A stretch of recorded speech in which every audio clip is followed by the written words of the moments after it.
Welcome to EDTech Monday Uganda, brought to you by the MasterCard Foundation in partnership with the Innovation Village through the EDTech Lab. EDTech Monday Uganda is a platform to engage Uganda's EDTech community and other relevant stakeholders, including the government, the private sector, and donors, on the emerging topics of education and how technology can address these challenges. EDTech Monday will be held once every month as we dissect the education sector, the future of education, and the available opportunities to grow this sector. Now, in this edition, in 2019, UNESCO adopted a recommendation supporting the creation, use, and adaptation of inclusive and quality open educational resources and facilitating international cooperation in this field. In this episode, we will discuss the challenges and opportunities surrounding the realization of open educational resources relevant to Uganda. And joining me in the studio are three experts to discuss this topic. Let us introduce ourselves, starting with Peter. Good afternoon, everyone. My name is Kibathi Peter, and I've worked in the educational sector in Uganda and the whole of East Africa region for the last 15 years, with the most marginalized children across the region, whether it's refugees, children in informal settlement, street children. And my current job with Ubongo as a country representative is about ensuring that Ubongo content, which is a free content, is distributed to all those who need it at all time. I'm very passionate about EdTech because I believe it's one way of democratization of education. That a kid in New York can access Ubongo content the same way a kid in a Bidibidi refugee camp can access the same content. I'm sure along the way we will get to know each other and explain to you the Ubongo concept. Thank you so much, Raymond. All right, thank you so much, Peter. Tito, can you introduce yourself? Good afternoon, viewers. My name is Tito Okumu. I have been involved in educational technology for a period of over 20 years. Where among others, I was also the e-learning manager at Makerere University. I've also been involved in the development of instructional content. I've also been involved in designing online instruction materials for various institutions, both in Uganda and outside Uganda. I've worked with the OER Africa, which is part of the South African Institute of Distance Education.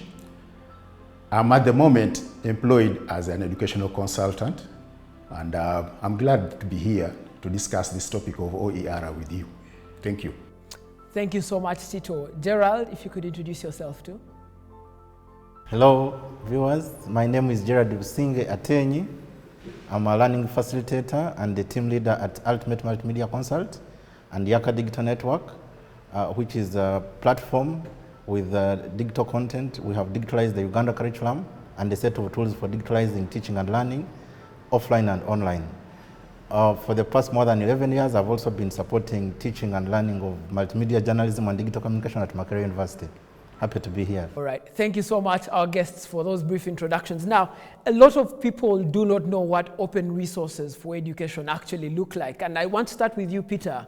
What is it that you mean when you say open resources for education, and how do you do it in your field? We have this content whether online, whether offline, whether in a book format, whether in a digital format, where everyone can access it for free, so long it's not for commercial purposes. Let me add that one so that people may not mistake me. It's not for commercial purposes, but it's available for families, for children, for institutions, and for organizations who work with the kind of the target group we are working with. I want to bring Gerald in on this conversation in terms of open resources. What role does technology play in making these resources open to everyone? And just how do the end users interact with open resources, and how do they deal with them? Of course, technology helps in distribution. The ability, imagine this content was developed, let's say, here in Kampala. How does it reach local people in Tito, in Arua? So technology helps us to be able to put it in a digital format, either online or offline, and can be accessed by people from wherever they are. but also the ability, because part of what makes these resources useful is the ability for people to reuse, remix. So digital technology also makes it easier for people to modify this content, remix it, and be able to meet their learning needs in their specific localities. Thank you so much, Gerald, for that. I want to bring in Tito now in terms of scale. I know that Gerald mentioned how content can be accessed, but in terms of the scale of content and knowing that you have a background in dealing with scaling content across the country, just how can open resources be scaled so that they can be accessible for everyone in the country during this lockdown? Open educational resources are available both on online and offline. One of the projects which was run by the Open University of Commonwealth Open University was that of TESA, Teacher Education in Sub-Saharan Africa, which actually created content for primary schools. Now, in our case here, we must look at whether, one, how accessible are the digital content to those who are not accessible to them. Two, whether the use of the digital content is also is possible. Now, during this lockdown, a lot of issues have risen. One of them was that, yes, access has been limited. Two, use has been limited. Now, if you use IT, you require very good connectivity to ensure that you access content. So one of the things which we can do at the moment is to try and get the off content to these schools so that you have wider circulation. Among others, you could have them either in CD format or other formats which are available for low-resourced internet access. But for where the internet is accessible and where there are no power outages, digital access would be much easier than analog access. But I want to bring Peter back into the conversation. Peter, the thing about education, particularly for young children, is that it requires a level of interactivity. If you could tell us, just from example's sake, from Ubongo and Akili, how do young people interact with this content that you've been putting out there? And what kind of feedback loops have you had from the young people from this information that you've been giving to them openly? Let me first clarify that Ubongo, we don't make content out of blue. It's a very, very long process. And all the content we make, we involve the children from the beginning. That means we do what is called co-creation. We create the content with kids. If you see Akili and me, Ubongo kids, those are real people who are there, real children who are with us through the whole process. They tell us this is the topic that we feel we want, whether it's mathematics, whether it's science, whether it's alphabet, or whether it's literacy. Then when you finish that process, you go to the team, the studio team, which is a whole process, a lot of people involved. Then before you launch the final product, you go back to the same people and go through the content and say, wow, that one was not from us. So it's a whole process of interaction, phototyping, creation, co-creation. And remember, like Ubongo, we have operations in 18 countries. So I'm talking to children in Uganda, my colleague is talking to children in South Africa, and the other colleague is talking to children in Kenya. So by the end of it, we are creating a Pan-African content. And that's why Ubongo blood is very famous, because it's not a Uganda blood, it's not a Tanzanian blood, it's a Pan-African content. Let me give you another scenario. Like we have now 2 shows at both UBC and NTV. And we have a phone where children call back, parents call back, where we get SMS. And I can tell you remote, it's a phone which at midnight I still get calls from children, from parents giving me feedback. I remember a certain young boy told me, my sister now know ABCD because of you. You know, those kind of things. So when you get that kind of feedback, it helps you to know are we on the right track, or there are some things maybe we need to continue innovating? And our product all the time is that we don't say because we have Ubongo season 1, Ubongo season 2 have to be the same. So this kind of interaction, especially with the children, who are our main stakeholders, keep us going and keep us on our toes to know how to navigate the content we are bringing on the market. Thank you so much, Peter. I want Gerald to chip in here. The pandemic has really exposed the fractures we have in society now.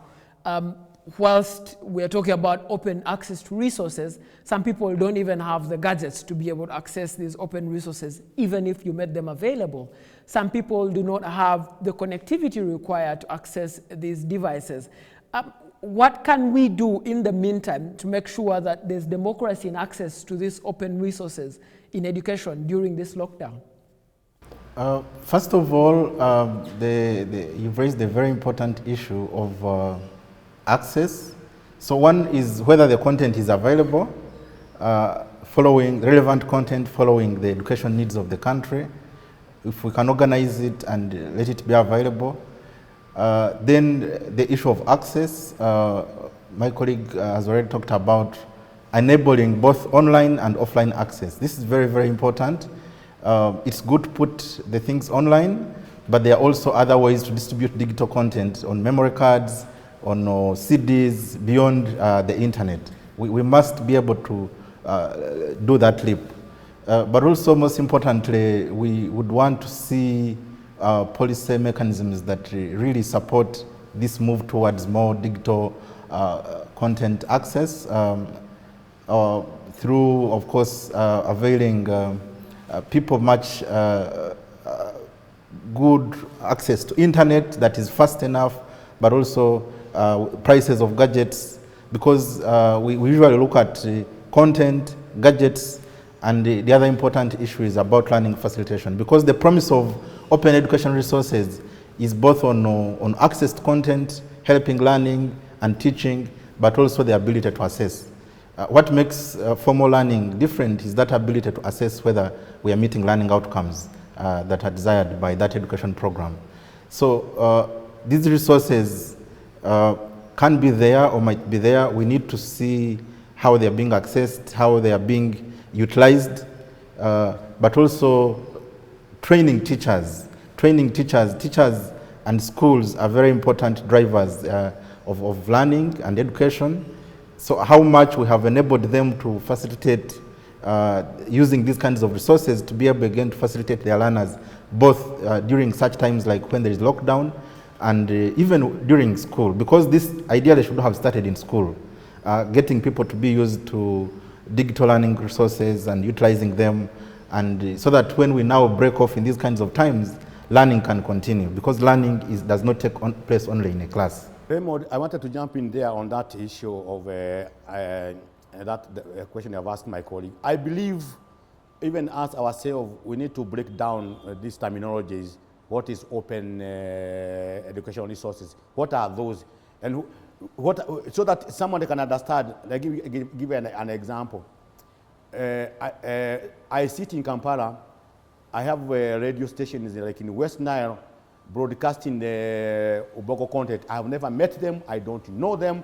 They just go to online, and within 5 minutes, they have got the content. They have got the requirement on how to go about it. So on our side, we need to make this process as simple as possible. Not only before even we start discussing of other bottlenecks, ourselves we need to make this as simple as possible. So we don't have to need the lawyers, don't have to have I don't know what teams to sit down and this one sit down and that one. So have this like even less than one pager that someone can just open and say, oh, these are what I need to do and access this. And the same person get the same content online. So it makes life very easy for all of us. But also we need also to do what is called a mapping of the terrain to know what content do we have, how can our learners access this content. Maybe what children in Kampala they have some facilities which our kids in the villages or in rural areas don't have. So we need also to know to map out all these so that we don't have make very good content, but when it comes to the other side of distribution, it becomes a problem. So all the time we need to ourselves also as producers of this content, not only produce good content, but understand the terrain we are working with, and engage the stakeholder on the ground to see what is it they want and on which platform are they available to them, so that all the time we are innovative. It's a very, very challenging field, and it needs everybody to be involved, but also ask the producer of this content to not just sit in our office and think that we know it all. It's people who are on the ground who know it all. Thank you so much for that intervention. It's a really good one. But I want us to take a very short break. When we get back in the second part, we're going to really discuss the idea of scaling open resources across the country during the lockdown. But also I want us to discuss how to simplify the education experience for the learners during this pandemic period. Let's take a very short break, but when we get back, we'll discuss those two.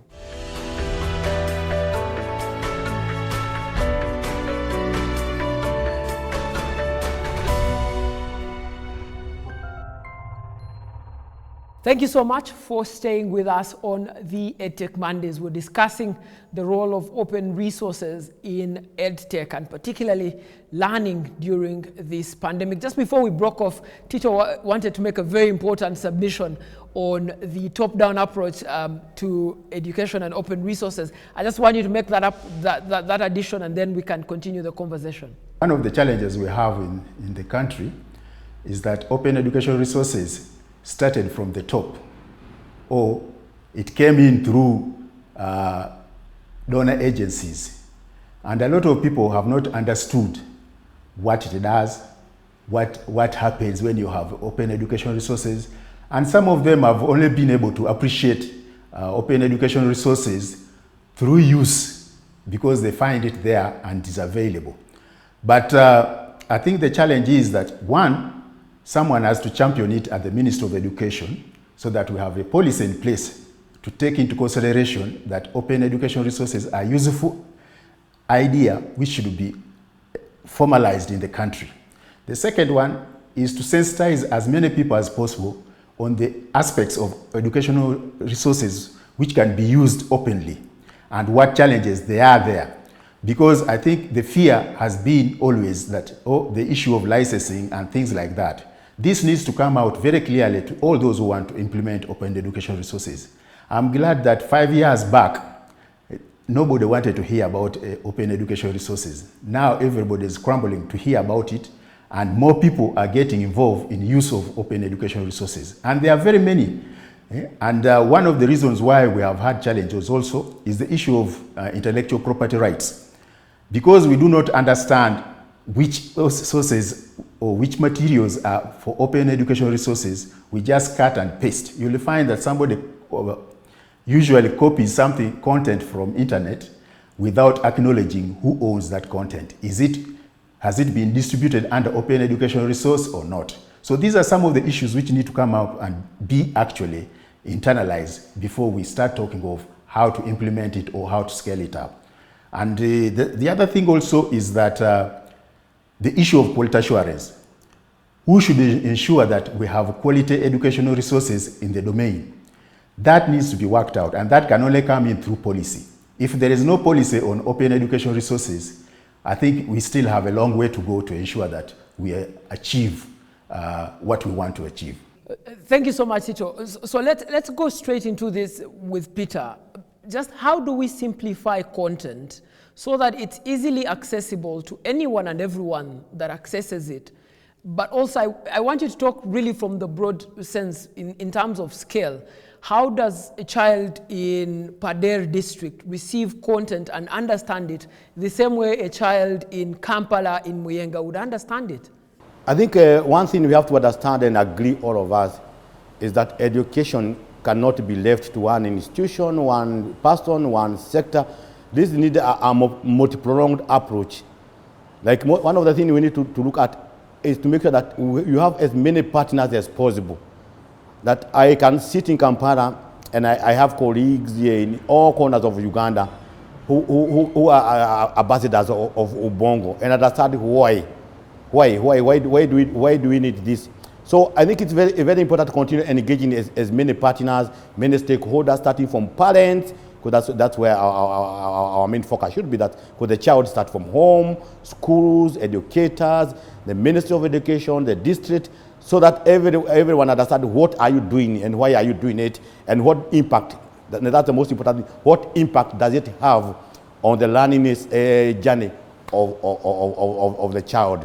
So it's very dynamic question, but we need to understand that it needs a lot of players on board.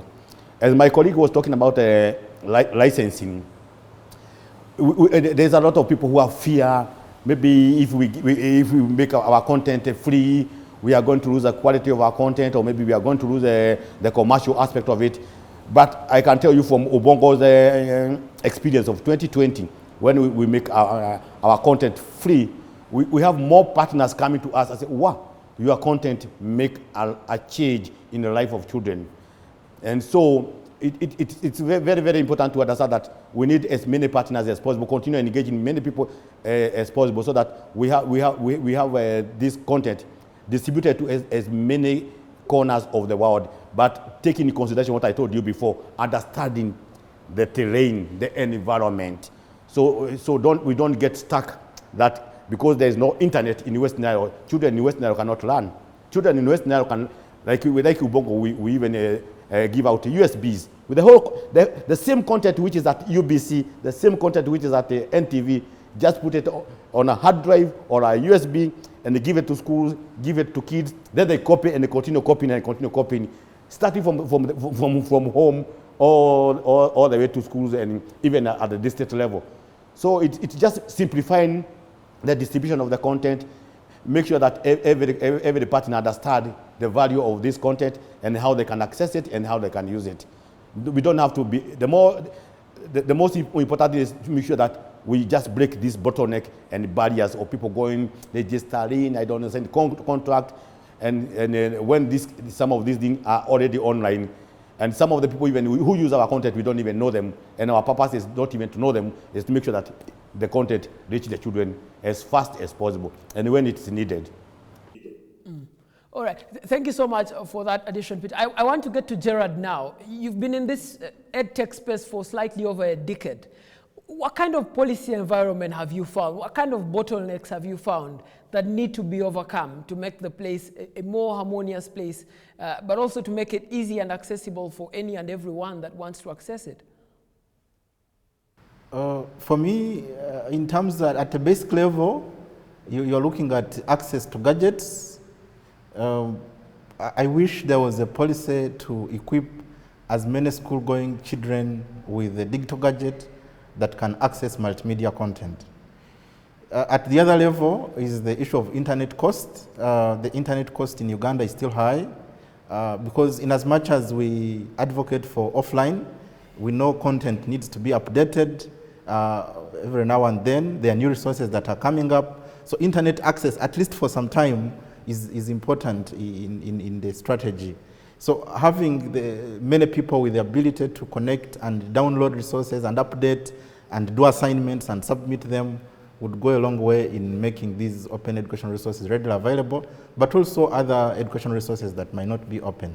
Like at my company, our content that we create and produce is not available for free, but we have a lot of people who find value in it. So the ability for people to access is important. But like I already said, real learning is not accessed content. Content is just but one of the things. You create content, we need also the ability to assess whether learning has taken place. So training and engaging teachers, educating parents themselves to be able to work with their learners to, first of all, download this content where it's available. If it's already offline, to be able to go through it and do learning activities is also extremely important. So we need to train teachers, we need to train parents in digital learning facilitation. And then working also with several other stakeholders, including media, to do complementary roles. Because while people cannot download a file on a radio station, but the radio station can be telling people every now and then that, you can go here and download this content. So we need to pull a number of stakeholders who can work together from content availability, content creation, content availability, but also ongoing mobilization of people to utilize this content and also to assess learning and be able to document these learning outcomes for all learners. Thank you so much, Gerald, for that. And you raise a very important point on having at least each child access a digitally accessible gadget. Tito, I want to come to you again because really in terms of scale and ability of scale in the country, you'd have a good experience in that and good knowledge. What do you think should be done to improve this access and scale for young people, and particularly to gadgets that have multimedia devices on them? There are two aspects to having multimedia devices. The first one is to have it available. First of all, I want to agree with my fellow panelists who say that we need to involve as many stakeholders as possible. It is not good to leave the learning scenario to only the teachers. We need to involve everybody both at the political and the academic level, so that when these people are in place and they are involved, we can actually scale these things up country. So we have radio stations all over. Certain content can be produced through radio stations. Where there is no radio station in the neighborhood, we could have CDs or devices which can be read offline. We don't need to depend so much on only internet. We need to have devices which can read. If you have a tape recorder, you have a device which can pick information, an ICT device which can pick information. This can be used to receive content. So and then the other thing which we should also not forget is that, yes, if we can have digital content on paper, like the TESA did. TESA had content for primary schools which could be downloaded and could be used by primary schools. So if we could have this content available, let's say at the district level, and the district is able to distribute this information to the several schools, then you'll have scaled it up to more people to use the content. The challenge is that we tend to limit this thing to only educationists, and yet there are other ways of ensuring that more people come on board. Secondly, the other thing also is that whereas now most of the open education resources has been digitalized, we still need to look at situations where we cannot have that digital content, but we need to have paper content. And this paper content, if it can be printed and redistributed, it can reach a lot of people. One of the things I found out in my own district last year was that there was a lot of content coming from Kampala schools, which was being distributed to the district. I didn't know how it reached the district, but eventually when I went to the village, I found out that most people had actually received that content. So there is unconsciously things which are going on, which we don't have control over. So that's where we come in now, the issue of policy. What policy should be in place to ensure that more people come on board? Who should champion this policy or implementation of this policy? And how do we bring more teachers on board to appreciate OER content? If we can bring more teachers and tell them that this content is available across board, right from PTCs to national level, you will find that more people are able to reach out to the kids down there. So the content must be at various levels. The first one is at kids level. How do you make learning fun? And you make learning fun by looking at other open education resources which have been already developed. You don't have to reinvent the wheel.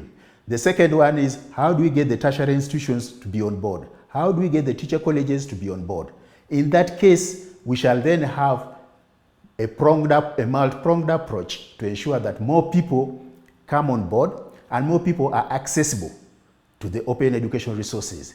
A lot of things can be done, but we need to have effort, we need to have policy and a mechanism to ensure that we have all these people involved. Thank you. Thank you so much, Tito. And I know I want to bring Peter in, Many times when we talk about scale, we only talk about what the role of the government is. But I want you, Peter, to speak towards what's the role of the private sector. And maybe this is a question that also Gerald can attempt. But let's start with Peter and then we'll go to Gerald. What role can the private sector play in making sure that access is there digitally for people who want access open resources in education? I think, Rainbow, to answer that question, I'll first be very, give you my own view, that education is too big, too important, too crucial to be left to government alone. That is one fallacy I don't believe in. And I think that is one area you have touched, which is we should think very critically, all of us, the role of the private sector. Because the private sector touch all of us in one way or another, whether it's the product we use at our home, whether it's the services we use at our home. And I think as part of giving back to the community, they should be involved in this, because it's about the education of the country. The education of the country is the human resource development is the what also feed into the need of the kind of skills they need. So the more they get involved, the more we start molding. Instead of always complaining, I don't know, we don't have skilled people. Why is it that we don't have skilled people? Maybe the problem is the kind of the content we are giving and the kind of access and reach. So I think the private sector should also be part of this. Let me give an example. Sometimes people think about a contribution in terms of money, and I don't believe in that. What about if a company, say, like Ubongo, we have printables, small books, which can be printed. I say, we are going to print 1 million books for all the children in Uganda. That is a very big contribution. So we also need to start, even us in our sector, start thinking outside the box that contribution is only monetary. Somebody can say, we are going to have our staff volunteering to teach children this on this subject, like hand washing, like in these hard times, or we are going to contribute 1 minute in NTV or in NBS or UBC to talk about the issues or allowed COVID. So in terms of content development, we can even work with the private sector. Some of them who have a lot of what is it called, logistic infrastructure, those kind of things. Then we develop this content together, and that will be part of their contribution. So I think as we become more and more market-ready economy, the private sector cannot run away from the issue of quality education, because this is about quality human resource, and it starts from education. Gerald, if you could also just speak what role that private sector can play, and also what exactly can government do to enable the private sector to take up a bigger role in advancing access to open education resources? Thank you. First of all, open education resources are very important to increase access to content and improve learning. But the private sector, I myself as an entrepreneur, I already told you that we don't, the content that we create is not open, it's not readily available. But we also look at affordability. So my colleague has already said the importance of involving the private sector in this whole process of affordable, relevant content being available to people. So I believe the education is a very big market, and people need to learn today. They need to learn 5 years later. We need to see many actors coming up in this development of content. If you visited the website for the Ministry of Education, e-learning or NCDC, you can see they have done quite some commendable job, but there are also quite a lot of gaps. And if you also look at why people are not accessing this kind of content, living to the promise of the digital platform, being able to avail audio, video, text, animations is quite a challenge. It takes a lot of resources, and I believe the government could do funding for primary open education resources to be availed for each level, but for ongoing quality content and enhancements and the interactivity and engagement that is needed in learning today, we need to see more private sector players coming up to develop these kinds of platforms like we are doing with Yaaka, to avail content, but also avail assessment, avail teachers to provide ongoing support for learning. And while we have goals of reaching everyone, the truth of the matter is it's step by step. Even UPE has not attracted everyone to school. So we must start, we must think, be outside the box. For example, there are more than 24 million Ugandans with phones, and most of these phones can have a memory card. So if the government had these open learning resources, for example, on that kind of memory card, it's easy, even most future phones are able to take in this kind of card. But it has to be, the content first of all has to be there, it has to be put in different formats, text, audio, video, graphics, and be availed now to do the distribution mechanisms. And like we said, you need a lot of partners to enable this to happen across the different sectors. So the government needs to also purchase from what it's not able to do from private sector. A lot of government efforts do not achieve the results as fast as we do in the private sector. But we see the government struggling sometimes with things like content development, comprehensive content development following even the curriculum.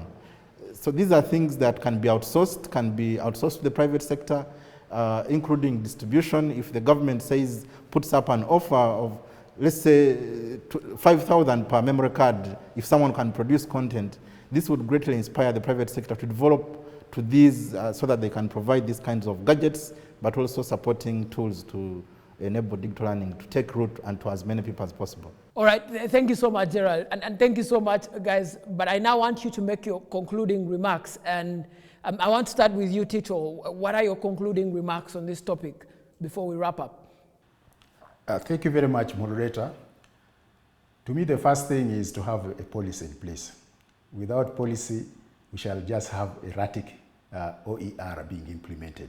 The second issue, which is also very important, is to find ways of motivating the people who are practicing OER. Without motivation, nobody is going to be very keen about this.